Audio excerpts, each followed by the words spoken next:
There's this buzz. It's been building. Quiet at first, like a storm way out at sea. But now it's here, inside the fan base, creeping through every conversation, every mock draft, every tweet, every ignored offensive line. It's the kind of noise you can't just brush off, because deep down, even the most patient Dolphins fan feels it. That edge, that uneasy hum of they better not mess this up again. Pick 13. Just sit with that for a second. Not high enough to guarantee a generational name. Not low enough to fade into the background. That's a spotlight pick. That's a don't get cute pick. And yet here we are, weeks out, and already the fan base is split down the middle, then split again into a dozen more arguments. The trenches, the guards, the gaping hole we've been pretending isn't that big a deal. Jorge asked about guards at 13. Solid question. You start rattling off names like Tyler Booker, you nod. Alabama. Mahler. Built for Sundays. But then things get hazy. Because Booker isn't the shiny luxury pick. He's the let's stop getting our QB wreck pick. He's not the jersey seller. He's the plug the damn option. Then the others, Membu, Campbell, Banks Jr., tackles turn maybe guards. That's the thing, right? Maybe guards. Projection city. Risk upside, ceiling talk. They're sexy picks for front offices that want to look clever. But clever's not what this team needs. Not now. What this team needs. Some damn certainty. But do we even know what Greer and McDaniel are thinking? Chris is fuming. It's April, and the O-line is still a disaster. And you can't blame him. Because what exactly are we waiting for? A cut-down day miracle? A washed-up vet to sign for pennies? We've seen that movie before.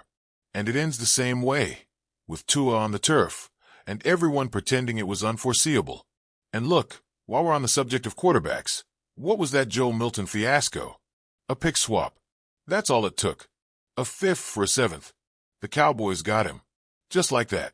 And somehow the Dolphins, the team that knew they needed depth behind Tua, the team that already passed on Milton once, just stood there.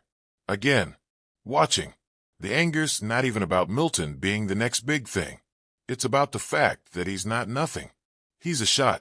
And this front office acted like they're too good to take shots. Like they've earned that kind of arrogance. And Brendan's not wrong. This feels like that offensive line deja vu staring the issue in the face, pretending it's not urgent, then doubling down on whatever duct tape plan is still left in August.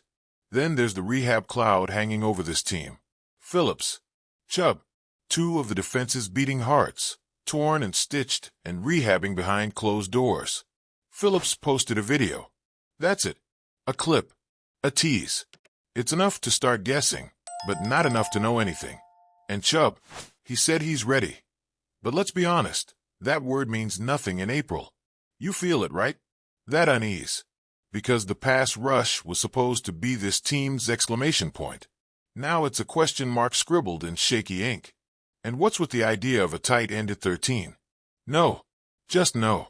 Not unless you're telling me there's a grinning, future Hall of Famer teleporting into this class. Not unless that T walks in and demands a gold jacket at the intro press conference.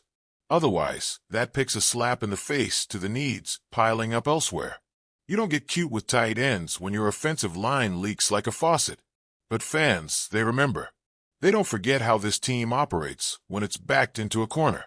There's this feeling that Greer's more likely to zig when logic screams zag, that he's allergic to admitting he got it wrong, that he'll ride a busted plan off the cliff before reaching for the parachute. And then there's the media. Oh, the media silence. Roger brought it up. How Thompson beat out White for the backup QB spot, and the press just nodded along like it made sense. No pushback. No context. Just acceptance.